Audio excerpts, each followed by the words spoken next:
فأزلهما الشيطان عنها فأخرجهما مما كانا فيه. Kisah Abul Bashar, bapak dari seluruh manusia. Ma'asyiral muslimin yang dimuliakan Allah Azza wa Jalla, kita mengacu kepada surah Al-Baqarah. Baru kita bentangkan dan kita kuatkan dengan surat-surat yang lainnya dan juga hadis-hadis Nabi SAW ataupun perkataan para ulama dan kisah-kisah Israiliyat, supaya nyambung kisahnya, enak didengarnya dan bisa kita petik pelajarannya. Ma'asyiral muslimin yang dimuliakan Allah Subhanahu wa taala, di dalam surah Al-Baqarah, tepatnya pada ayat 30 dan seterusnya, Allah Subhanahu wa taala berfirman, wa idh qala rabbuka lil malaikati inni ja'ilun fil ardi khalifah qalu ataj'alu fiha may yufsidu fiha wa yasfiku ad-dima wa nahnu nusabbihu bihamdika wa nuqaddisu lak qala inni a'lamu ma la ta'lamun. Dan ingatlah ketika Rabbmu berfirman kepada para malaikat, sesungguhnya aku hendak menjadikan seorang khalifah di permukaan bumi. Mereka berkata, mengapa engkau hendak menjadikan khalifah di bumi itu orang yang akan merusak bumi, menumpahkan darah, padahal kami senantiasa bertasbih dengan memujimu dan mensucikan kamu. Maka Allah berfirman, sesungguhnya aku mengetahui apa yang kalian tidak tahu. Bertolak dari surah Al-Baqarah ayat 30 ini. Inilah permulaan kisah Nabi Allah Adam alaihi salatu wassalam. Nabi Adam alaihi salatu wassalam disebutkan di dalam Al-Quran itu 25 kali di beberapa ayat di dalam Al-Quranul Karim. Ketika Adam alaihi salatu wassalam belum lagi diciptakan, bumi yang kita pijak ini sudah ada penghuninya. Siapa penghuninya? Dari kalangan jin. Jinlah yang pertama kali menghuni bumi. Tetapi tabiat jin itu berbeda dengan manusia, karena jin itu lebih banyak yang jahat dibandingkan yang baik. Berbeda dengan manusia, lebih banyak yang baik dibandingkan yang jahat. Sehingga tabiat jin itu suka merusak, suka menumpahkan darah, suka berperang, rebutan kekuasaan dan begitu seterusnya. Karena kehidupan jin itu kurang lebih dengan kehidupan manusia, tidak ada bedanya. Seperti itulah kehidupan manusia, seperti itulah kehidupan jin. Sehingga kemudian di tengah-tengah rusaknya bangsa jin ini, Allah Subhanahu wa taala ingin mentertibkan mereka. Maka Allah Subhanahu wa taala pilih dari kalangan jin itu jin yang paling saleh. Quran tidak menyebut namanya, hadis juga tidak menyebut namanya, tetapi dalam kisah Israiliyat itu disebut namanya, namanya Ajazil. Itulah jin yang paling saleh, yang kemudian kesolehannya mengangkat derajat jin Azazil ini sehingga diangkat ke langit dan hidup di tengah-tengah para malaikat. Bahkan dia menguasai langit pertama, bahkan pernah tinggal di surga. Akhirnya kemudian Allah Subhanahu wa taala memberikan pasukan kepada Ajazil ini berupa para malaikat. Karena malaikat itu makhluk yang pertama kali diciptakan dari makhluk-makhluk yang berakal. Makhluk yang berakal itu 3, 1 malaikat, 2 jin dan 3 manusia. Dan secara urutan penciptaan, pertama Allah ciptakan malaikat, kedua Allah ciptakan jin, dan yang terakhir Allah ciptakan manusia. Dan itu berdasarkan tartib hadis. Nabi SAW mengatakan, khuliqatil malaika min nur wa khuliqatil jan min marijim min nar wa khuliqa lakum mimma wa khuliqa adam mimma wusifa lakum. Allah ciptakan malaikat dari cahaya, Allah ciptakan jin dari ujung nyala api, dan Allah ciptakan Adam sebagaimana yang Allah sifatkan seperti itu kalian. Artinya di sini Allah mentertibkan secara ciptaan malaikat dulu, kemudian jin, kemudian manusia. Kembali kepada kisah bahwa Allah kemudian memberikan pasukan kepada Ajazil berupa para malaikat. Akhirnya kemudian Ajazil ini memimpin para malaikat untuk menyerang bangsa jin yang jahat. Sebagian jin akhirnya mereka dipenjarakan, dilempar ke lautan, dilempar ke pulau-pulau yang tidak berpenghuni, sehingga jin itu ada di mana-mana. Karena keberhasilannya, Ajazil kemudian memberantas bangsa jin ini dan memisahkan jin yang baik dan jin yang jahat. Karena jin juga sama dengan manusia, ada yang soleh, ada yang tidak. Dan itu sesuai dengan perkataan jin dalam surah jin itu. Apa kata jin? Wa inna minna salihuna wa minna duna dzalik kunna tara'iqa qidada. Kami bangsa jin ada yang soleh, dan kami bangsa jin juga ada yang tidak seperti itu, maksudnya jahat. Kami ini bertingkat-tingkat. Dan ingat, tidak ada satupun nabi dan rasul yang diutus dari bangsa jin. Semua nabi dan rasul itu hanya diutus dari bangsa manusia saja. Makanya jin itu belajar kepada manusia. Tidak ada manusia belajar kepada bangsa jin. Sebaliknya jin belajar kepada kita, maksudnya belajar agama. Kalau jin belajar kepada manusia jadi soleh dia. Kalau manusia belajar sama jin jadi dukun dia. Karena jin itu jahat kan begitu.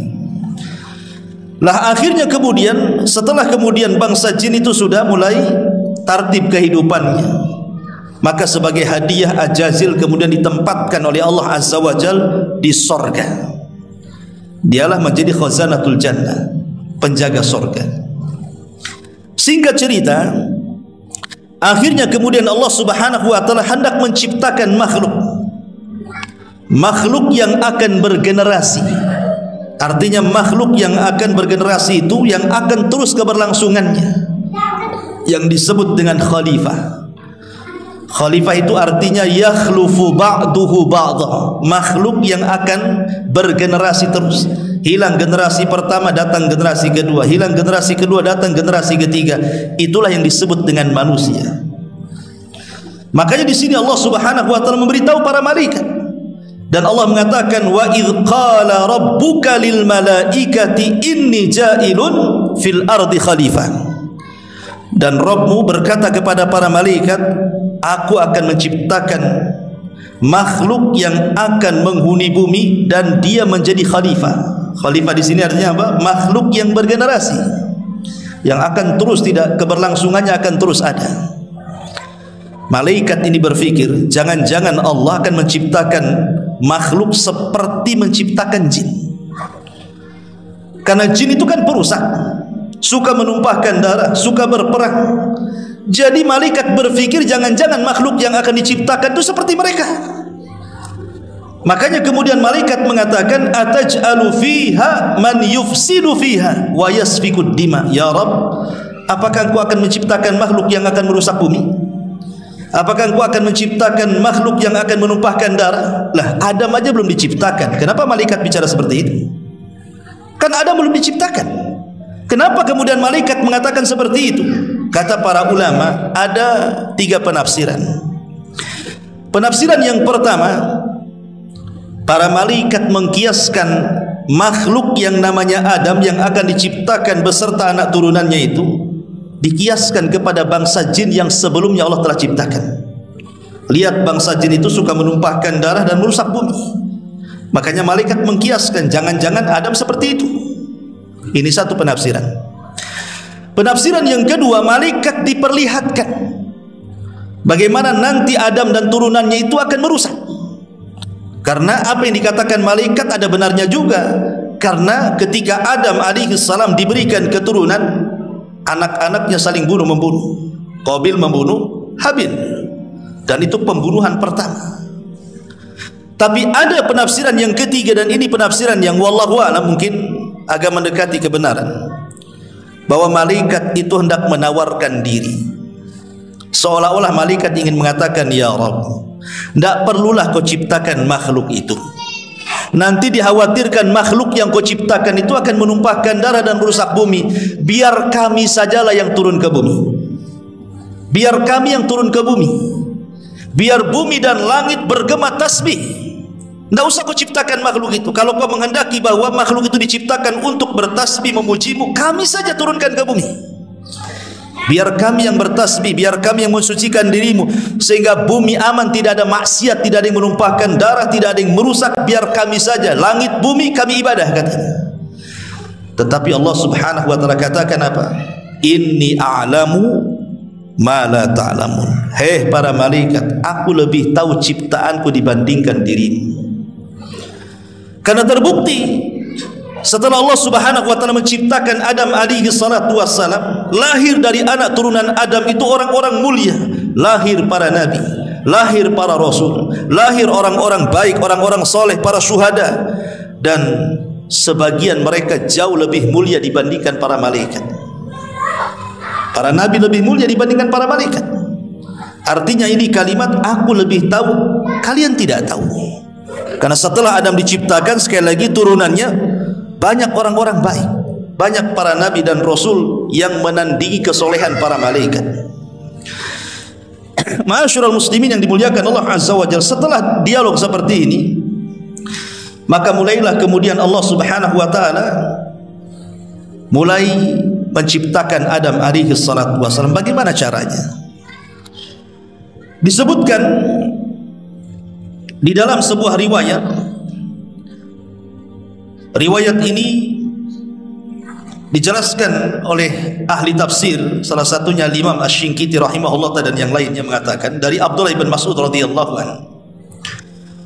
Jadi ketika Allah Subhanahu wa ta'ala hendak memulai penciptaan itu, Allah utus malaikat Jibril ke mana? Ke bumi. Untuk apa? Untuk mengambil tanah di bumi. Itulah bahan baku daripada Adam alaihi salam. Makanya Adam disebut Adam, diambil dari adimul ardi. Tanah yang ada di permukaan bumi itu disebut adim. Makanya adim menjadi Adam, karena tercipta dari tanah. Lah Jibril ketika hendak mengambil tanah itu, tiba-tiba bumi menolaknya. Kemudian bumi mengatakan di hadapan Jibril alaihi salatu wassalam, faqalatil ardu a'udzu billahi mink an tanqusa minni. Aku berlindung kepada Allah wahai Jibril, kalau engkau hendak mengurangi tanah yang ada di bumi ini, aku tidak akan kasih. Kenapa kemudian bumi takut? Kalau seandainya tanah diambil oleh Jibril kemudian diciptakan makhluk, karena khawatir dari makhluk ciptaannya itu atau makhluk dari bahan baku bumi itu, kemudian mereka menjadi jahat, bahkan sebagian mereka masuk neraka. Makanya bumi menolaknya, nggak mau. Karena tidak berhasil, akhirnya Jibril pun naik lagi ke langit, melaporkan perkara ini kepada Allah Azza wa Jalla bahwa bumi tidak mau diambil tanahnya. Akhirnya kemudian Allah Subhanahu wa ta'ala mengutus Mikail. Rupanya bumi pun sama berlindung kepada Allah dari Mikail untuk mengambil tanahnya. Terakhir Allah Subhanahu wa ta'ala mengutus malakul maut, malaikat pencabut nyawa. Ketika bumi mengatakan a'udzu billahi mink, aku berlindung kepada Allah dari kamu wahai malakul maut, untuk kau kurangi tanah yang ada di bumi. Malaikat maut justru mengatakan aku pun berlindung kepada Allah kalau aku tidak mengambil tanah. Dibalik oleh malaikat maut.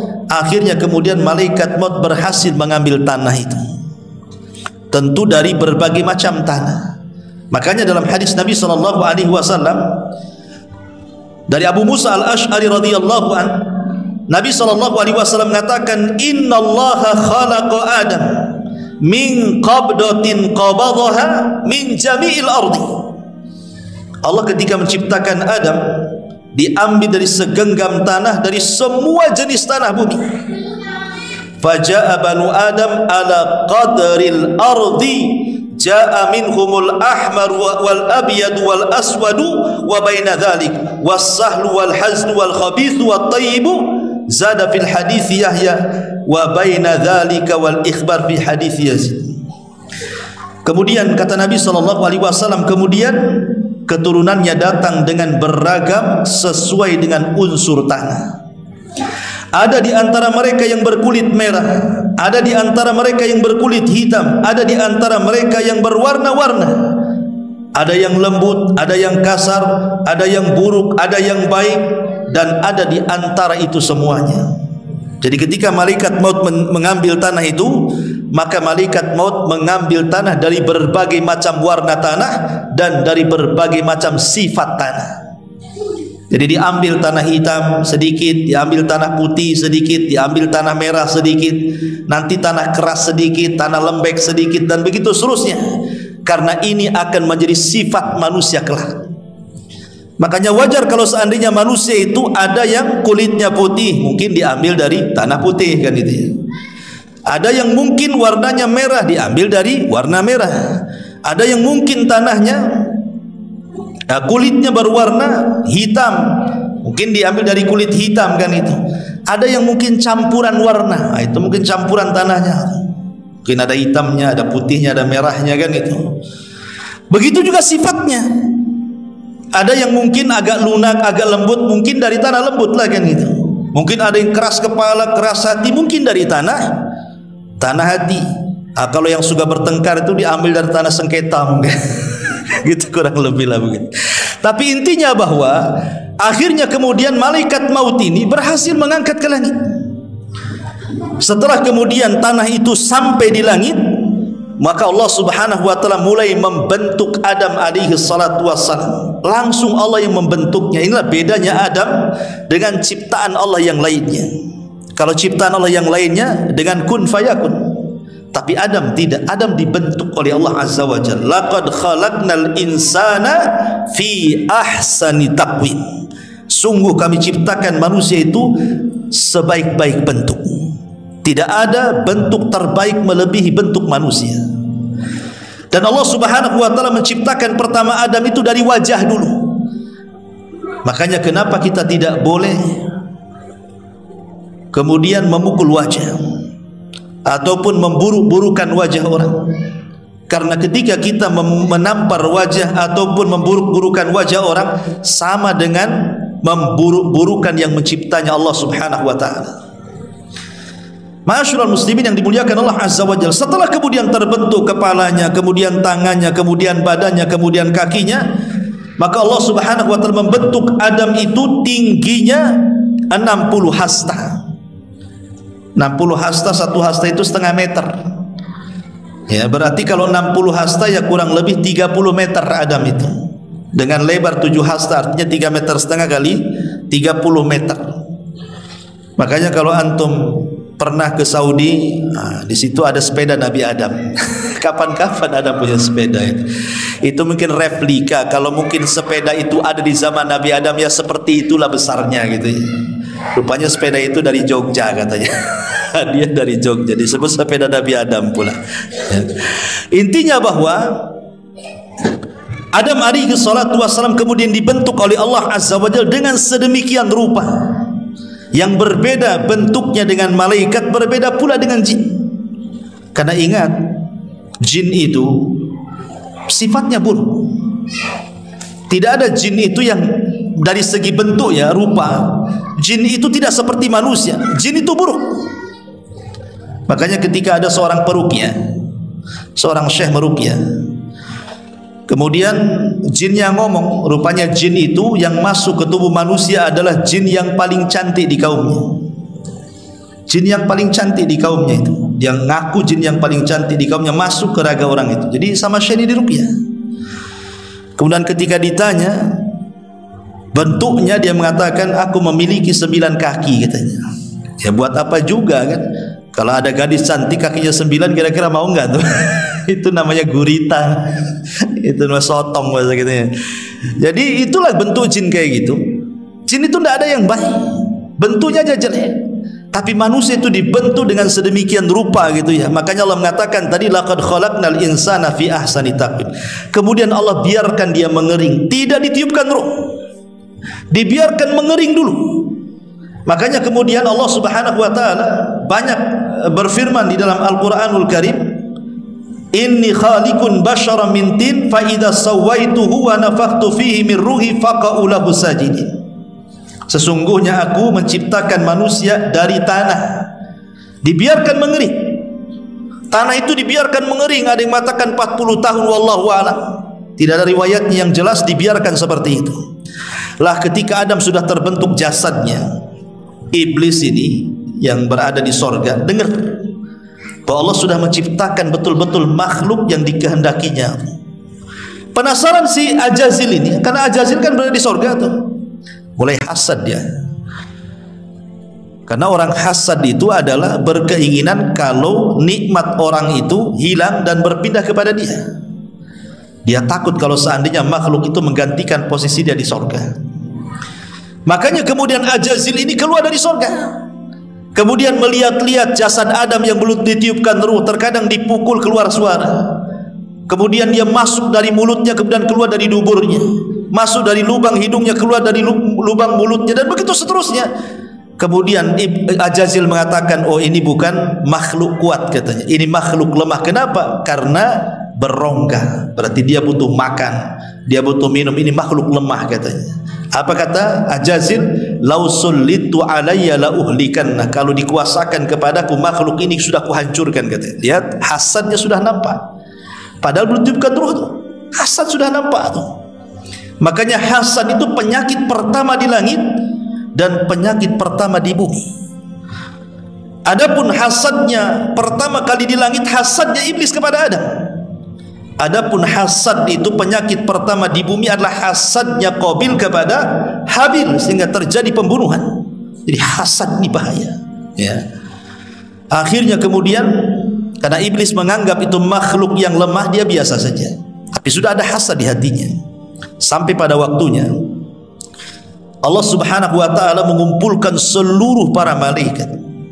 Karena di sini akan ada peristiwa yang spektakuler, peniupan ruh. Semua malaikat hadir di situ. Lah ketika kemudian semua malaikat hadir di situ, Allah Subhanahu wa taala berfirman di dalam Al-Qur'anul Karim, wa idz qala rabbuka lil malaikati usjudu li Adam fasajadu illa iblis aba wastakbara wa kana minal kafirin. Dan ingatlah ketika Rabbmu berfirman kepada para malaikat, sujudlah kalian kepada Adam. Maka semua malaikat sujud kecuali iblis. Dia enggan, dia sombong, dan termasuk makhluk yang kafir. Lah ketika Allah Subhanahu wa taala menciptakan Adam, kemudian ditiupkan ruh, itu ruh itu belum sampai di perut, baru sampai di tenggorokan ruhnya. Tiba-tiba Adam bersin, kacih gitu ya, bersin, baru sampai di tenggorokan. Ketika Adam bersin, maka Allah Subhanahu wa taala ajarkan, "Qul ya Adam alhamdulillah." Katakan wahai Adam, alhamdulillah. Dan ini jadi syariat kita. Anda kalau bersin jangan diam saja, tapi ucapkan alhamdulillah. Maka malaikat yang mendengar ketika Adam alaihi salatu wassalam mengucapkan alhamdulillah, semua malaikat mengatakan apa? Yarhamuka rabbuka ya Adam. Semoga Allah merahmati engkau wahai Adam. Makanya sunnah bagi kita, kalau ada orang yang bersin dan dia mengucapkan alhamdulillah, jangan diam saja, kita katakan yarhamukallah, semoga Allah merahmati kamu. Itu doa, ya. Maka orang yang bersin mendoakan balik, ya, yarhamukallah. Kemudian kita doakan balik kepada yang mendoakan kita. Ma'asyiral muslimin yang dimuliakan Allah Subhanahu wa taala. Lah ketika kemudian ruhnya sudah mulai ke perutnya, mulai Adam merasakan lapar tuh.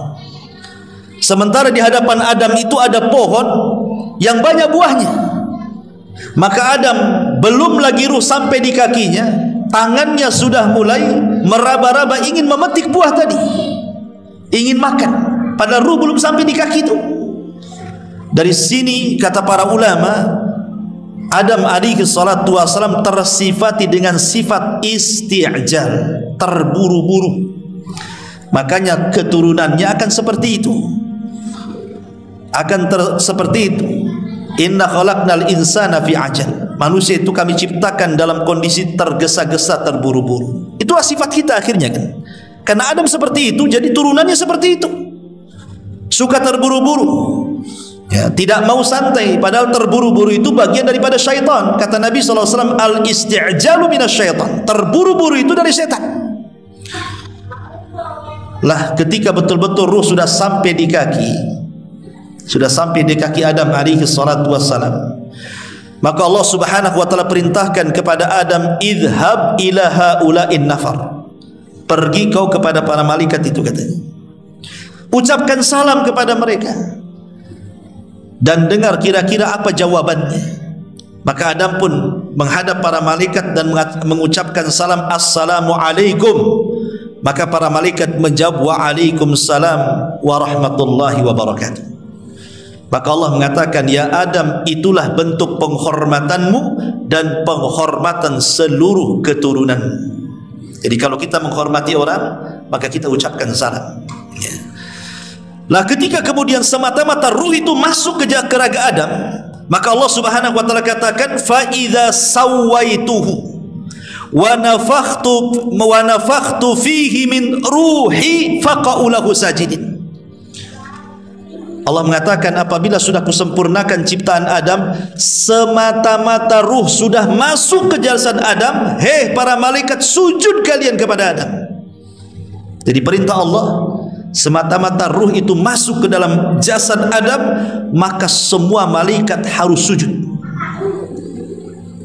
Dari sini kita tahu bahwa malaikat sujud itu kepada siapa? Bukan kepada raganya Adam, tetapi kepada ruhnya Adam. Kenapa? Karena Allah subhanahu wa ta'ala mengatakan, min ruhi, dari ruhku. Makhluk apabila diidofahkan, dinasabkan kepada Allah, maka makhluk itu punya kemuliaan. Contoh, Ka'bah disebut Baitullah, rumahnya Allah. Ketika rumah itu dinasabkan kepada Allah, berarti punya kemuliaan. Atau contoh mujizat Nabi Saleh, naqatullah, untanya Allah. Berarti unta itu memiliki kemuliaan di antara unta-unta yang lainnya. Kenapa? Karena dinasabkan kepada Allah. Termasuk ruh Adam. Min ruhi, dari ruhku, artinya ruhnya Adam dinasabkan kepada Allah. Berarti ruh itu punya kemuliaan. Jadi ketika malaikat itu sujud, bukan sujud kepada raga Adam, tapi sujud kepada ruh yang merupakan kemuliaan karena dinasabkan kepada Allah subhanahu wa ta'ala. Dari sini kita tahu bahwa raga tanpa ruh tidak akan mulia. Tapi kalau raga ada ruhnya, dipastikan dia mulia. Contoh presiden. Presiden kalau masih ada ruhnya, masih bisa berjalan, bisa bicara, bisa mendengar, bisa melihat, bisa berpikir, dihormati dia. Coba dicabut ruh presiden, jadi bangkai dia, terbujur kaku, diusung keranda, dimasukkan ke lubang yang 1 kali 1,5 meter. Siapa yang memuliakan? Sudah jadi nggak ada ruhnya. Jadi manusia itu mulia karena ada ruhnya. Kalau tidak ada ruhnya, tidak akan mulia manusia itu. Coba saja orang yang dihormati di Batam ini siapa? Ketika mati jangan dikubur, letakkan di jalan raya 4 hari saja. Sampai dia busuk, siapa yang mendekati dia? Nggak ada yang berani. Nggak ada. Lihat Abu Lahab. Abu Lahab itu ketika dia meninggal, dia sedang safar, sakit kemudian meninggal. Tidak ada yang menguburkan sampai jasadnya bau busuk. Akhirnya menguburkannya dengan cara apa? Dilempari batu. Akhirnya numpuk batunya. Itulah kuburannya Abu Lahab itu. Karena jasad ini kalau sudah tidak ada ruhnya, tidak ada kemuliaan di dalamnya. Jadi malaikat itu sujud kepada Adam, itu maksudnya sujud kepada ruh yang dimasukkan ke dalam Adam. Itu satu penafsiran. Ada yang mengatakan bahwa sujudnya malaikat kepada Adam itu karena Adam dijadikan kiblat oleh para malaikat, sama dengan kita sujud ke Ka'bah, karena Ka'bah itu jadikan kiblat, bukan kita menyembah Ka'bah. Ada juga yang mengatakan seperti itu. Tapi yang jelas bahwa sujudnya malaikat kepada Adam bukan sujud ibadah, tapi sujud penghormatan. Karena sujud ibadah tidak boleh diberikan kecuali kepada Allah. La tasjudu lisyamsi wala lil qamar wasjudu lilladzi khalaqahunna in kuntum iyyahu ta'budun. Jangan kalian sujud kepada matahari dan bulan, tapi sujudlah kepada zat yang menciptakan keduanya kalau kalian benar-benar beribadah kepada Allah. Sujud ibadah tidak boleh diberikan kecuali kepada Allah. Lalu maksudnya sujud apa di sini? Sujud penghormatan. Kalau tentara menghormati dengan cara seperti ini, maka malaikat menghormati Adam dengan cara sujud. Begitu maksudnya. Masalahnya iblis itu ada di tengah-tengah malaikat. Ajazil itu ada di tengah-tengah malaikat. Ketika semua malaikat sujud, Ajazil pula tak mau sujud. Makanya kemudian Allah Subhanahu wa taala panggil Ajazil ini yang kelak akan jadi iblis. Allah mengatakan kepada Ajazil ini, "Ma mana'aka alla tasjuda id amartu." Apa yang mencegah kamu untuk sujud ketika aku memerintahkan engkau sujud? Apa kata Ajazil? Ana khairum minhu, khalaqtani min nar wa khalaqtahu min tin.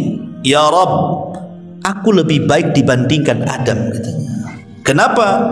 Karena aku tercipta dari api, sementara kau ciptakan Adam dari tanah. Maksudnya apa iblis ini ngomong begini? Ajazil ini ngomong begini.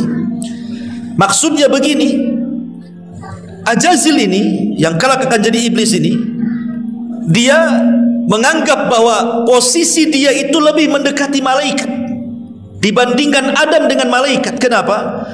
Karena malaikat tercipta dari cahaya, aku tercipta dari api. Api dengan cahaya mendekati, ya kan? Api dengan cahaya kan mendekati kan, karena dari api itu keluar cahaya. Loh, sementara tanah dengan cahaya mana bisa, nggak ada, dekat-dekatnya pun tidak. Jadi seolah-olah Ajazil ini mengatakan, aku lebih dekat dengan malaikat, berarti aku lebih mulia dibandingkan Adam yang kau ciptakan dari tanah. Makanya dia dengan sombongnya mengatakan seperti itu. Itu tidak terkeluar kecuali orang yang sombong. Dari sini ada faedah, jangan pernah mengucapkan kalimat ana kalau dalam rangka menyombongkan diri. Kalimat ana itu kalimat saya. Kalau bukan karena saya, ya, ini semua karena saya, ini semua kalau nggak ada saya, itu hati-hati. Ini kalimat iblis.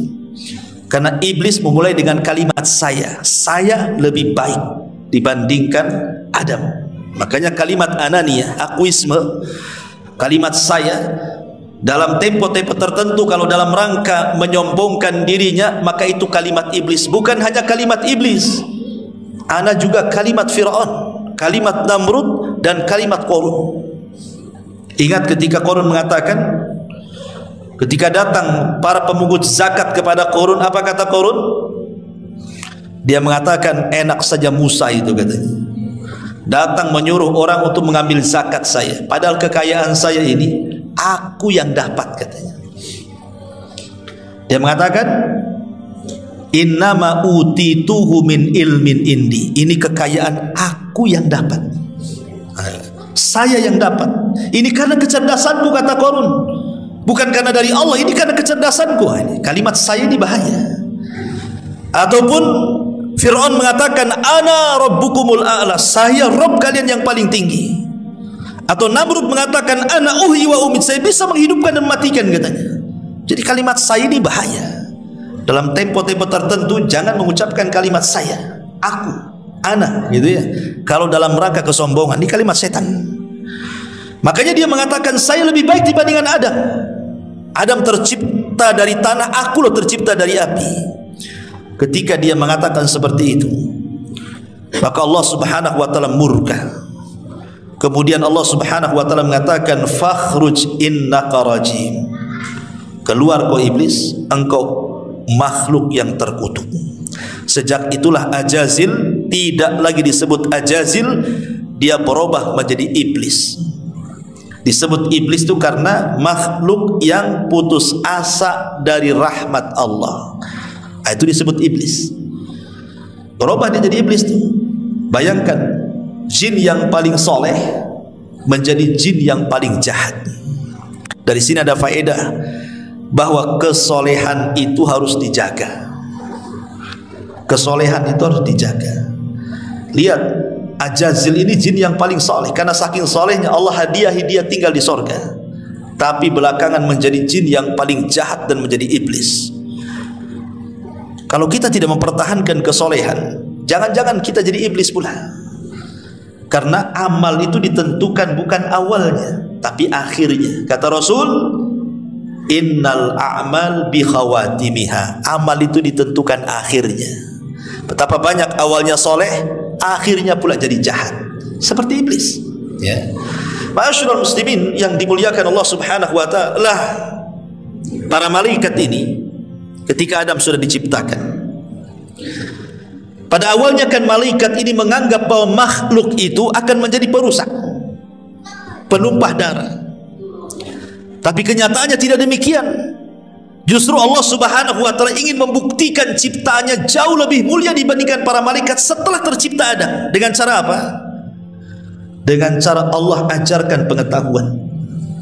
Maka ayat selanjutnya 31-nya Al-Baqarah, Allah mengatakan wa 'allama Adamal asma'a kullaha thumma aradahum 'alal malaikati faqala anbi'uni bi asma'i haula'i in kuntum shadiqin.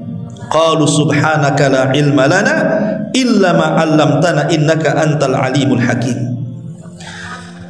Dan dia mengajarkan kepada Adam nama-nama benda-benda seluruhnya. Kemudian dia mengemukakan kepada para malaikat. Lalu Allah berfirman, sebutkanlah kepadaku nama-nama benda-benda jika kalian memang benar-benar orang-orang yang mengetahui. Maka malaikat mengatakan, Maha suci Engkau ya Rabb, tidak ada yang kami ketahui selain apa yang Kau ajarkan kepada kami. Sesungguhnya Engkaulah yang Maha mengetahui lagi Maha bijaksana. Sebagian ahli tafsir mengatakan, apa yang dimaksud Allah mengajarkan pengetahuan kepada Adam itu? Sebagian ahli tafsir mengatakan bahwa maksudnya Allah mengajarkan bahasa kepada Adam, di mana Adam itu akan paham dengan bahasa seluruh anak turunannya. Jadi kalau seandainya Allah takdirkan Adam hidup di zaman sekarang, ketemu orang Jawa, Adam bisa bahasa Jawa. Ketemu orang Padang, Adam bisa bahasa Padang. Ketemu orang Alor, Adam bisa bahasa Alor. Ketemu orang Inggris, dia bisa bahasa Inggris. Ketemu dengan orang Rusia, bisa bahasa Rusia. Ketemu dengan orang pedalaman, dia bisa tuh bahasa pedalaman itu. Ya, itu maksudnya Allah mengajarkan kepada Adam pengetahuan, itu maksudnya pengetahuan bahasa, di mana Adam akan paham seluruh bahasa anak turunannya sejak diciptakan sampai kiamat dibangkitkan. Dan orang yang menguasai bahasa, maka dia akan menguasai semuanya. Ya, lihat Bung Karno itu kan banyak tuh bahasa yang dikuasai itu. Makanya dia diplomasi yang luar biasa, orator, bahasa banyak dia tahu. Tapi Bung Karno beda dengan Adam. Adam semua tahu bahasa. Bahasa apa aja dia tahu. Dan itu tidak dimiliki para malaikat yang seperti ini. Ya. Makanya kemudian ketika Allah Subhanahu wa taala mengetes para malaikat dengan ilmu yang telah Allah anugerahkan kepada Adam, malaikat tidak sanggup. Dan mereka meminta uzur kepada Allah Subhanahu wa taala dan mengatakan, la ilma lana illa ma 'allamtana. Ya Rabb, kami tidak punya pengetahuan kecuali yang Kau ajarkan saja kepada kami, katanya. Dari sini kata para ulama, lihat Adam diunggulkan dari para malaikat. Karena apa? Karena ilmu pengetahuan. Jadi Adam alaihi salatu wassalam dimuliakan di atas para malaikat karena ilmunya. Bahkan seluruh anak turunannya juga dimuliakan karena pengetahuannya. Wa karramna bani Adam, kami muliakan anak Adam. Dan Allah katakan, yarfa'illahu alladhina amanu minkum walladzina utul ilma darajat. Kami angkat derajat orang-orang yang berilmu di antara kalian, dan kami angkat derajat orang-orang yang beriman di antara kalian, dan kami angkat derajat orang-orang yang berilmu di antara kalian beberapa derajat, kata Allah. Dari sini kita tahu bahwa malaikat baru nyadar. Yang awalnya mengatakan janganlah Kau ciptakan makhluk yang akan menumpahkan darah, merusak bumi, rupanya makhluk itu jauh lebih mulia dibandingkan mereka, para malaikat. Ya, Adam alaihi salatu wassalam. Maka ketika kemudian Adam diberikan pengetahuan, iblis makin hasad lagi dia. Makin hasad dia. Sudah Allah ciptakan Adam, langsung dibentuk oleh Allah, ditiupkan ruh langsung oleh Allah, diberikan pula pengetahuan oleh Allah. Berarti kan nikmatnya makin menumpuk tuh. Iblis makin sakit hati. Karena orang hasad itu, dia akan lebih hasad dan akan bertambah-tambah hasadnya kalau kenikmatan orang lain makin banyak lagi, kan gitu. Dia tetangga beli mobil, mulai tensinya naik. Beberapa bulan naikkan pula rumahnya tingkat 2, naik lagi tensinya. Beberapa bulan naik lagi tingkat 3, makin akhirnya setruk tuh. Kan begitu ya orang hasad tuh. Yang dihasadi tenang-tenang saja, dia makin sakit. Begitulah iblis, dia makin sakit dia. Kenapa kok Adam masih diberikan nikmat ini terakhir, akhirnya apa? Dimasukkan pula ke sorga. Yang tadinya iblis di sorga dikeluarkan, sekarang Adam pula masuk sorga, makin sakit hati lah. Itulah hasad, kedengkian yang luar biasa tuh iblis. Ma'asyiral muslimin yang dimuliakan Allah Azza wa Jalla. Makanya kemudian Allah Subhanahu wa taala ketika hendak memasukkan Adam ke dalam sorga sebagai pengganti iblis, maka Adam alaihi salatu wassalam ditidurkan sesaat oleh Allah Subhanahu wa taala karena Allah hendak menciptakan pasangannya, Hawa. Ada yang mengatakan kenapa disebut Hawa? Ya. Ulama ketika mengatakan kenapa Hawa disebut Hawa, ada yang mengatakan li'anna Hawa khuliqat minal mar'il hayy. Karena Hawa disebut Hawa itu karena tercipta dari makhluk yang hidup. Adam kan hidup, sudah ditiupkan ruh. Kemudian Hawa diambil pula dari bagian Adam, dari tulang rusuk sebelah atas, sebelah kiri yang paling bengkok yang dekat dengan jantung, diambil. Kemudian diciptakan Hawa. Kenapa disebut Hawa? Karena tercipta dari makhluk yang hidup. Hawa itu apa? Hawa itu ya oksigen. Hawa, nafas, itulah Hawa. Ya. Ini satu pendapat. Yang kedua, ada yang mengatakan bahwa kenapa disebut Hawa? Karena ummu kulli hayyin minal bashar. Dia adalah ibu dari seluruh makhluk yang akan hidup dari kalangan manusia. Ada juga yang mengatakan sumya Hawa karena launuha yamilu ila syamra. Karena Hawa itu memiliki warna arah ke coklat-coklatan. Dia punya bibir itu coklat-coklatan. Tapi ada juga yang mengatakan karena Hawa itu diambil dari tahwi. Jadi apa namanya, laki-laki akan cenderung. Arti Hawa Yahwi itu artinya cenderung, di mana seorang laki-laki akan cenderung kepada perempuan. Maka disebut Hawa karena ada kecenderungan laki-laki kepada perempuan. Tapi yang jelas bahwa Ibnu Taimiyah rahimahullahu taala mengatakan, lihat bagaimana Allah Subhanahu wa taala dengan kudrah dan iradahnya, dengan kemampuan dan kemahabesarannya, mampu menciptakan makhluk tanpa ibu dan bapa, Adam alaihi salam. Kemudian mampu menciptakan makhluk tanpa ibu, Hawa. Kemudian mampu menciptakan makhluk tanpa bapa, Isa. Kemudian menciptakan makhluk dengan bapa dan ibu, ya kita ini. Jadi ada makhluk, ada manusia tercipta tanpa ayah dan bapa, Adam, tanpa ibu dan bapa, Adam. Ada makhluk manusia maksudnya tercipta tanpa ayah, Isa, tanpa ibu, Hawa, dan ada ibu bapa, ya kita semuanya. Tapi di sini kata Ibnu Taimiyah rahimahullah taala, lihat, sebenarnya kalau kita berfikir tentang Isa bin Maryam, itu tidak lebih hebat penciptaannya dibandingkan Adam dan Hawa. Kalau seandainya Isa dituhankan oleh orang-orang Nasrani karena dia terlahir tanpa bapa, sekarang Adam juga tanpa bapa, bahkan tanpa ibu, kenapa tidak dituhankan? Hawa terlahir tanpa ibu, kenapa tidak dituhankan? Kenapa hanya Isa saja? Makanya dari sini Allah Subhanahu wa taala mengatakan inna masala Isa kamasali Adam. Permisalan Isa loh sama dengan Adam. Apa bedanya? Adam lebih hebat lagi. Harusnya kalau mereka menuhankan Isa, tuhankan juga Adam. Tapi mereka tidak menuhankan Adam dan menganggap Adam nabi.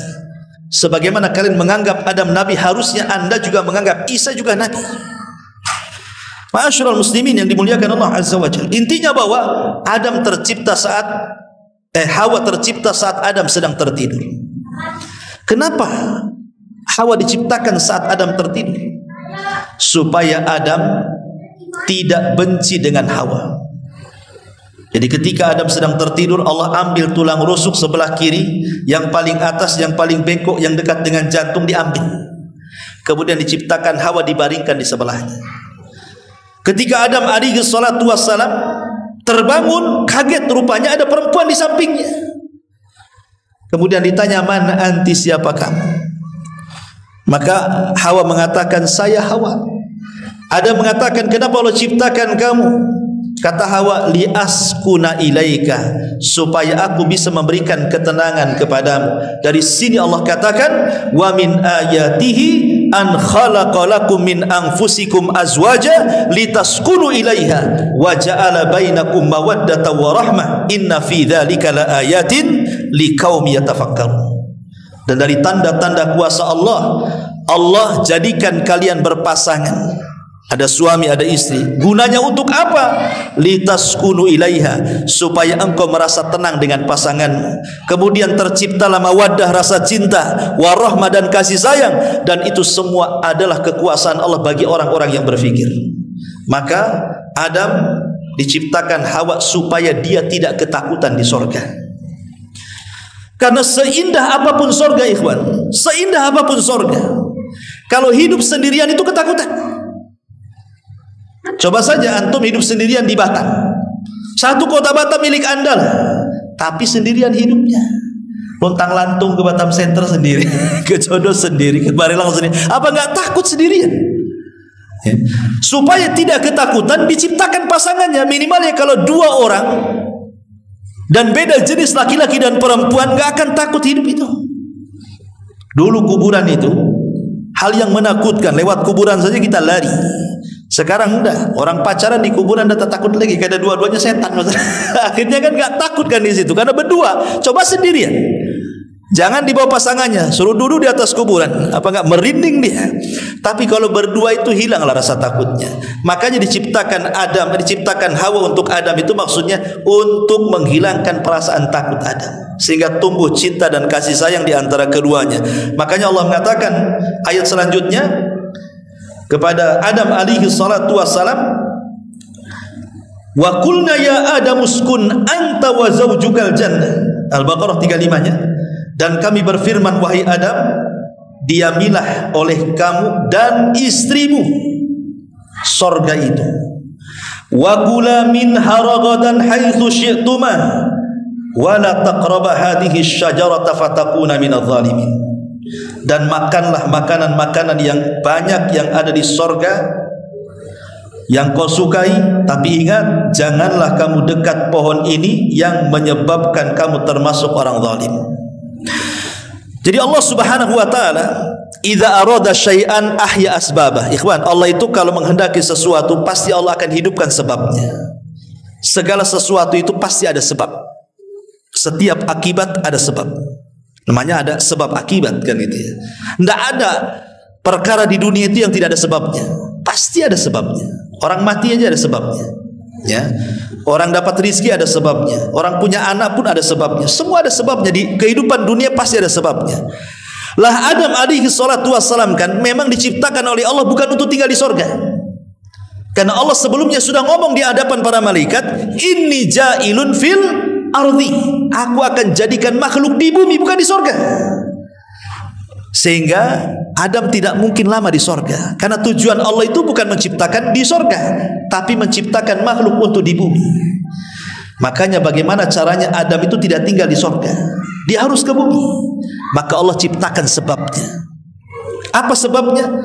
Allah uji Adam dengan cara apa? Hei Adam, hei Hawa, masuk ke sorga, makan minum semua yang kenikmatan di sorga itu. Tapi ingat, ini satu pohon, jangan kau dekat-dekat. Satu pohon ini jangan kau dekat-dekat. Kalau kau dekat, kau lihat, kau makan, bahaya. Bayangkan, dari sekian ribu pohon di sorga cuma satu. Sebenarnya kan gampang saja kan, ngindari yang satu kan. Kan kenikmatan sorga yang lain banyak. Tapi masalahnya bukan di Adam, bukan di Hawa, tapi di iblis masalahnya, yang sudah sakit hati. Iblis ini masih di langit. Ketika melihat Adam dengan istrinya diberikan banyak nikmat oleh Allah Azza wa Jalla, mulai dari diciptakan langsung oleh Allah, ditiupkan ruhnya oleh Allah, diberikan pengetahuan oleh Allah, dimasukkan lagi oleh Allah, makin stres iblis ini. Mulailah iblis ingin memberikan was-was. Masalahnya macam mana, dia sudah tidak di sorga, Adam di sorga, macam mana cara masuknya? Al-Imam Asy-Syinkiti rahimahullahu ta'ala menyebutkan dalam tafsirnya Adwail Bayan beberapa penafsiran para ulama. Yang pertama, mengambil kisah Israiliyat dari Abdullah bin Abbas radhiyallahu anhuma, bahwa Allah Subhanahu wa taala itu menciptakan ular yang sangat besar sekali, dan itu ular terindah yang Allah ciptakan di langit. Lah ular ini keluar masuk surga. Ya, ular ini keluar masuk surga. Memang Allah berkehendak seperti itu. Lah iblis ini mengambil kesempatan bekerja sama dengan ular itu. Akhirnya kemudian dia masuk ke dalam ular itu, kemudian berhasil keluar masuk surga. Ini satu pendapat. Tapi sekali lagi tidak ada Quran, tidak ada hadis Nabi, ini kisah Israiliyat. Ya. Dan kita tidak perlu berpegang dengan kisah Israiliyat. Kisah Israiliyat itu hanya pelezat kisah saja. Ingat ya, karena diambil dari Taurat, bukan dari Quran. Kita punya Quran. Pendapat yang kedua, sebenarnya tidak. Iblis itu tidak pernah masuk surga. Dia hanya berdiri di samping surga. Dia tidak bisa masuk surga karena sudah terusir. Cuman iblis ini memberikan was-was dari luar sorga. Bagaimana caranya? Tentu Allah berikan kekuasaan kepada iblis untuk memberikan was-was dari luar sorga ke dalam sorga. Dan Allah maha kuasa atas segala sesuatu. Karena ini kan ujian kepada Adam. Intinya bahwa entah iblis masuk ke dalam ular dan berhasil masuk ke dalam sorga, atau mungkin iblis tidak masuk ke dalam sorga berdasarkan zahirnya Quran gitu ya. Tapi yang jelas bahwa iblis berhasil memberikan was-was ke dalam hati Adam dan Hawa. Apa was-wasnya? Iblis mengatakan kepada Adam, "Ya Adam, kenapa Allah larang dekat-dekat pohon larangan itu?" Sebenarnya karena dua perkara. Dan itu disebutkan dalam Quran, "Antakuna malakaini au takuna minal khalidin." Karena kalau engkau makan buah itu, engkau jadi malaikat atau engkau jadi orang yang kekal. Jadi Adam melihat dua perkara ini, oh enak juga jadi malaikat, ataupun kekal di sorga dengan penuh dengan kenikmatan. Dari situlah dia penasaran, tapi tidak tergoda sama sekali. Tapi was-was sudah masuk. Dan ini senjata iblis yang paling kuat. Iblis itu kalau ngajak kita maksiat, tidak mungkin didorongnya kita zina kamu, minum khamar kamu, ayo kita ke diskotik, ayo kita berbuat maksiat. Tidak. Iblis itu tidak pernah nyeret kita, dorong kita, narik tangan kita, ndak. Iblis itu kalau nyuruh maksiat, dia cukup ngasih was-was saja. Sana enak, sana. Apain kau di sini malam-malam? Ya, dingin-dingin. Sana. Itu aja iblis itu. Dia ndak mungkin narik tangan kita. Enggak, bukan kayak gitu dia. Dia cukup ngasih was-was saja. Apain kau temenung di sini? Bagus kau berangkat ke Nagoya sana. Nah, gitu aja dia. Tapi walaupun hanya itu, was-was itu, orang bisa bergerak maksiat loh ya. Itu hebatnya iblis tuh. Tapi Adam tidak bergeming dengan was-was itu.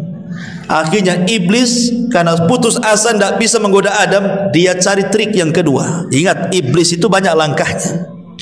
Namanya setan itu banyak langkah. Makanya Allah Subhanahu wa taala mengatakan apa? Wala tattabi'u khutuwatis syaitan. Jangan kalian mengikuti langkah-langkah setan. Setan itu banyak langkahnya. Ketika dengan cara was-was tidak bisa, akhirnya apa? Dia menggunakan qasam. Qasam itu apa? Sumpah. Iblis mulai bersumpah di hadapan Adam. Wa qasamahuma inni lakuma laminan nasin. Hei Adam, demi Allah, kata iblis, demi Allah, kalau engkau makan buah larangan itu, kalau engkau dekat-dekat pohon itu, maka engkau akan jadi malaikat atau engkau pasti akan kekal. Wah, was-was meningkat jadi sumpah. Iblis bersumpah di alam para malaikat, di surga lagi. Dan ketika itu tidak ada makhluk yang bersumpah untuk kedustaan. Ya Adam percaya sajalah kan begitu kan. Karena tidak mungkin ada orang bersumpah menyebut nama Allah untuk sebuah kedustaan di alam para malaikat dan di surga. Ya Adam terima saja. Oh, jangan-jangan benar jadinya. Makanya kemudian trik-trik sumpah dusta ini dipakai oleh sekarang. Orang kalau berdusta supaya tidak nampak berdustanya, bersumpah dia, wallahi saya enggak melakukannya, padahal melakukannya. Terutama para pedagang tuh, asli bang, wallahi asli, demi Allah asli, padahal palsu kan gitu ya. Biasa sumpah-sumpah palsu itulah sumpah iblis ya. Akhirnya Adam karena mana mungkin orang bersumpah untuk kedustaan, dan itulah pertama kali orang bersumpah, Adam percaya. Akhirnya Adam pun mulai mendekati, padahal Allah sudah mengatakan wala taqraba, jangan dekat-dekat, sebab kalau dekat penasaran. Akhirnya didekati, mulai penasaran. Ditengok mulai penasaran, diraba mulai penasaran. Akhirnya kemudian diambillah 2 buah, satu diserahkan ke Hawa dan satu dipegang dia. Ada hadis yang lemah tapi tidak sahih hadisnya. Jadi ketika kemudian Adam ini memakan buah itu, baru di tenggorokan tersadar dia, astagfirullahaladzim, akhirnya buah itu nempel di sini. Makanya laki-laki ada hulkumnya sini, kalau perempuan nggak ada. Kalau laki-laki ada, perempuan nggak ada kayak kita gini laki-laki. Katanya ini buah yang keselak Adam katanya. Tapi riwayatnya lemah, riwayatnya tidak sahih. Tapi Hawa berhasil termakan sampai ke perut. Sebab itulah akhirnya dia diuji dengan mengeluarkan darah haid setiap bulan. Dan dia diuji oleh Allah, setiap mengandung akan merasakan kelemahan, setiap melahirkan akan merasakan kelemahan, dan setiap menyusui akan merasakan kelemahan sebagai hukuman karena dia makan buah itu. Tapi sekali lagi ini riwayatnya tidak benar, tidak sahih, dhaif. Tapi begitulah ulama sejarah menyebutkannya seperti itu. Wallahu a'lam. Intinya bahwa akhirnya ada memakan buah larangan. Ketika makan buah larangan, disitulah Allah Subhanahu wa taala firmankan, fa'azallahuma, Al-Baqarah 36-nya, fa'azallahuma syaitan anha fa'akhrajahuma mimma kana fi. Lalu keduanya tergelincir oleh syaitan dari sorga dan dikeluarkan dari keadaan semula. Dan Allah katakan, qulna bitu ba'dukum li ba'din adu walakum fil ardi mustaqarr wa mata'un ilahin. Turunlah kalian, sebagian kalian akan jadi musuh bagi yang lainnya, dan bagi kalian ada tempat kediaman di bumi dan kesenangan hidup sampai waktu yang ditentukan. Jadi ketika Adam memakan buah itu, tiba-tiba pakaiannya hilang. Ingat, pakaian surga itu semua sutra. Dan dalam satu hari penduduk surga itu akan berganti pakaian sampai 70 kali pakaian. Jadi penduduk surga itu sutranya itu setiap harinya itu bisa menggunakan 70 pakaian. Pakaian maksudnya dari sutra. Ya, cabut satu ada lagi, cabut satu ada lagi, cabut satu ada lagi, kan begitu ya. Nah, itulah pakaian di surga semua sutra. Makanya laki-laki diharapkan di dunia menggunakan sutra. Karena itu pakaian ahli surga. Sebagaimana laki-laki diharamkan untuk minum khamr, karena khamrlah minuman di surga. Siapa yang mabuk di dunia, dia tidak akan mabuk di akhirat, kata Nabi. Begitu juga emas bagi laki-laki. Siapa yang menggunakan emas di dunia, maka dia tidak akan menggunakan emas di akhirat, kecuali bertobat kepada Allah Subhanahu wa taala. Jadi ada pakaian-pakaian yang menyerupai penduduk surga itu tidak boleh dipakai di dunia, seperti sutra, emas gitu ya, khamr. Itu semua adalah kekhususan surga. Tapi bagi perempuan dibolehkan, wallahu a'lam. Intinya bahwa ketika ada memakan buah itu, auratnya tampak, pakaiannya hilang. Dan ini difirmankan oleh Allah Subhanahu wa taala, fadallahuma bighurur falamma dhaqa asy-syajarata badat lahuma sawatuhuma wa tafiqa yakhsifani alaihima min waraqil jannah. Lalu setan membujuk mereka dengan tipu daya ketika mereka mencicipi buah pohon itu. Tampaklah oleh mereka auratnya, maka mulailah mereka menutupinya dengan daun-daun sorga. Jadi Adam tiba-tiba telanjang, Hawa tiba-tiba telanjang. Malulah Adam dengan Hawa saling melihat. Akhirnya yang satu lari ke arah sana, satu lari ke arah sana, saling bersembunyi, tidak mau ketemu. Tapi di sorga itu semua bicara. Dan Allah mengatakan, mau pergi kemana kau Adam? Kemanapun penduduk sorga itu, makhluk yang ada di sorga melihat, maka dia malu, makanya dia ambil dedaunan sorga, ditutupinya gitu. Tapi itulah bagaimana kalau orang sudah membangkang syariat Allah, Allah buka auratnya. Dan dari situlah kemudian Allah Subhanahu wa taala katakan, keluarlah kau dari sorga, turunlah ke bumi. Ada yang mengatakan bahwa ketika Adam alaihi salatu wassalam turun ke bumi, maka ada 4 makhluk yang ikut turun dengan Adam. Jadi ada 4 makhluk sorga yang ikut turun ke bumi bersama Adam alaihi salatu wassalam. Apa saja makhluk itu? Yang pertama, makhluk yang turun dengan Adam ke sorga adalah kurma. Tapi yang dimaksud di sini adalah kurma ajwa. Kurma ajwa itu kurma Madinah. Kan kurma itu banyak jenisnya. Tapi kurma Madinah itu beda. Karena siapa yang memakan kurma Madinah 7 butir di pagi hari, maka dia tidak akan terkena gangguan setan, sihir, hasad, dengki sampai sore hari. Siapa yang memakan 7 butir kurma Madinah di sore hari, maka dia tidak akan terkena sihir, dengki, hasad, dan begitu seterusnya sampai pagi hari. Artinya kurma Madinah itu bisa jadi ruqyah. Makanya kalau antum umroh atau haji, sempatkan datang ke Madinah, beri kurma ajwa di sana, kurma kota Madinah. Karena Nabi SAW mengatakan dalam sebuah hadis ketika bicara soal kurma ini, kata Nabi mengatakan, al-ajwatu minal jannah wa fiha shifaun minas sam, bahwa kurma ajwa itu asalnya dari sorga dan padanya terdapat obat bagi setiap racun yang masuk ke dalam badan. Jadi kurma ajwa itu maksudnya asalnya ya, kalau sekarang ya bukan dari sorga lagi. Kayak Adam itu asalnya dari tanah, kita dari tanah. Enggak, kalau kita ini ambil pisau kan enggak keluar tanah, darah kan itu ya. Maksudnya asalnya, Adam asalnya dari tanah, tapi turunannya kan bukan dari tanah, ya dari sperma, kemudian segumpal darah, kemudian segumpal daging, baru jadi orang kan itu ya. Lah maksudnya pohon kurma yang pertama kali ajwa itulah dari sorga. Kemudian setelah berbuah, kemudian tumbuh biji-biji yang lainnya, ya bukan dari sorga lagi, maksudnya asalnya dari sorga. Ini yang pertama. Yang kedua adalah Hajar Aswad. Hajar Aswad itu turun bersama Adam dari sorga. Dan itu berdasarkan hadis Nabi SAW, nazala al-hajarul aswad minal jannah wa huwa ashaddu bayadan minal laban fasawwadathu khotoya bani Adam. Kata Rasul, Hajar Aswad itu dari sorga. Dulu warnanya putih bercahaya, tapi menjadi hitam karena dosa-dosa anak Adam. Maka disebut Hajar Aswad. Hajar itu batu, aswad itu hitam, padahal dulunya putih. Tapi karena banyak dosa dilakukan Bani Adam, makanya akhirnya batu itu berubah jadi hitam. Sama dengan hati. Hati kita ini kalau tidak ada maksiat putih, tapi kalau sudah banyak maksiat jadi hitam juga hati kita.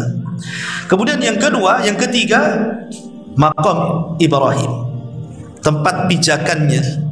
Kalau habis tawaf kita disuruh sholat di belakang Maqam Ibrahim. Lah di bawah Maqam itu ada bekas pijakan Nabi Ibrahim. Lah pijakannya itu dari sorga.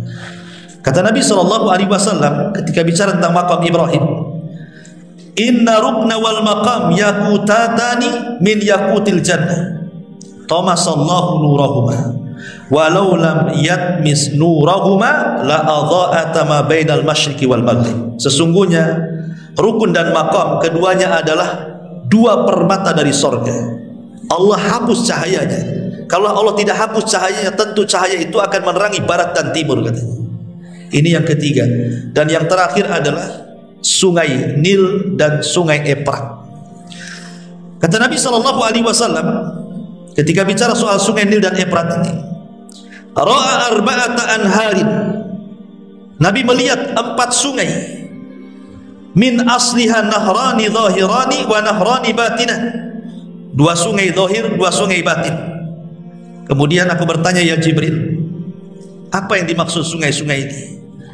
Maka Jibril mengatakan, amma nahranil batinan, adapun 2 sungai yang batin yang tersembunyi itulah sungai-sungai di sorga. Wa amma zahiran, adapun sungai-sungai yang tampak adalah an-Nil wal Furat, maksudnya sungai Nil dan sungai Efrat. Maksudnya apa sungai Nil dan sungai Efrat? Maksudnya asal airnya, air yang pertama kali memenuhi sungai itu dari sorga. Ya sekarang bukan dari sorga lagi, maksudnya permulaannya, ya itulah dari sorga. Inilah makhluk yang turun bersama Adam. Pertanyaannya, Adam turun di mana? Memang Quran tidak menjelaskan Adam turun di mana. Kemudian hadis juga tidak menjelaskan Adam turun di mana. Tapi ada ijtihad para ulama yang kemudian mengatakan, ada yang mengatakan Adam itu turun di Sri Lanka. Di Sri Lanka di India sana. Tapi Hawa itu turun di Jeddah. Ini yang masyhur disebutkan ahli tafsir. Ya, jadi yang satu turun di Sri Lanka, yang satu turun di Jeddah. Kemudian saling cari. Ketika kemudian sudah dekat, maka tempat berdekatan disebut Muzdalifah. Kemudian ketika betul-betul ketemu, maka disebut Arafah. Kenapa Arafah disebut Arafah? Arafah itu artinya mengetahui. Ya, berarti Adam mengetahui Hawa, Hawa mengetahui Adam, maka tempatnya disebut Arafah. Makanya ada istilah padang Arafah. Itulah tempat pertemuan Adam dengan Hawa di situ, di Arafah. Disebut Arafah. Ya. Ma'asyiral muslimin yang dimuliakan Allah, lah ketika kemudian Adam bertemu, disitulah Allah Subhanahu wa taala kemudian datang menemui Adam. Kemudian Allah Subhanahu wa taala mengajarkan kalimat taubat. Apa kalimat yang diajarkan Allah kepada Adam? Rabbana zalamna anfusana wa illam taghfir lana wa tarhamna lanakunanna minal khasirin. Inilah kalimat pertama yang diucapkan Adam di dunia. Inilah ucapan pertama. Adam belum bicara. Inilah kalimat pertama yang ada di dunia. Rabbana zalamna anfusana. Ya Rabb kami telah mendolimi diri-diri kami. Fa illam taghfir lana, jika engkau tidak mengampuni kami, wa tarhamna, dan tidak memberikan kasihan kepada kami, lanakunanna minal khasirin, tentu kami termasuk orang-orang yang rugi. Ketika Adam diajari kalimat taubat oleh Allah, dan inilah kalimat yang diucapkan pertama Adam, maka Allah mengatakan fataba alaihi, Allah pun terima taubatnya Adam. Innahu kana tawwabur rahim, karena Allah zat yang maha penerima taubat. Tapi iblis, ada yang mengatakan iblis diturunkan di lautan. Makanya istana iblis itu ada di lautan. Sebagaimana hadis yang sahih, bahwa iblis itu punya istana di lautan. Dari istana itulah iblis menyebarkan orang-orangnya, pasukan-pasukannya untuk ke daratan menggoda anak-anak Adam. Ada yang berhasil menggoda orang yang sholat tidak sholat, orang yang puasa tidak puasa, dan begitu seterusnya. Tapi tidak bangga bagi iblis. Iblis hanya bangga ketika ada anak buahnya berhasil menceraikan suami istri, langsung bangkit, diambil piala, diletakkan di kepalanya, anta, engkau adalah pasukan terelitku, katanya. Kenapa? Karena kalau orang sholat tidak sholat, dosanya untuk dia saja, korbannya satu. Orang puasa tidak puasa, korbannya satu. Tapi kalau orang bercerai, itu korbannya banyak. Pertama istri jadi korban, suami jadi korban, anak-anak pula jadi korban. Akhirnya istrinya kawin lagi, suaminya tidak mengakui anaknya. Suaminya kawin lagi, istrinya tidak mengakui anaknya. Iblis datang, nak, ibu bapakmu tidak mengakui kamu, kau jadi anak angkat aku aja. Jadi anak angkat iblis. Itulah kasihan orang-orang yang bercerai itu, korban semuanya. Ya. Jadi dari sini ma'asyiral muslimin yang dimuliakan Allah Azza wa Jalla, akhirnya Adam pun tobat. Ketika sudah tidak punya dosa lagi, maka dia kemudian bergerak ke mana? Bergerak ke tanah haram. Makanya dalam manasik haji, kalau kita sedang berada di padang Arafah, karena al-hajjul Arafah, ingat haji itu ditentukan dengan wukuf di Arafah. Maka siapa yang berdoa seperti doa Nabi Adam, Rabbana zalamna anfusana wa illam taghfir lana wa tarhamna lanakunanna minal khasirin, dan dia betul-betul ikhlas, maka dia pulang dari haji seperti bayi yang dilahirkan oleh ibunya, tidak punya dosa lagi, seperti Adam, tidak punya dosa. Maka dia masuk ke haram. Kemudian di situ malaikat membangun Ka'bah. Ingat, Ka'bah yang pertama bangun siapa? Malaikat.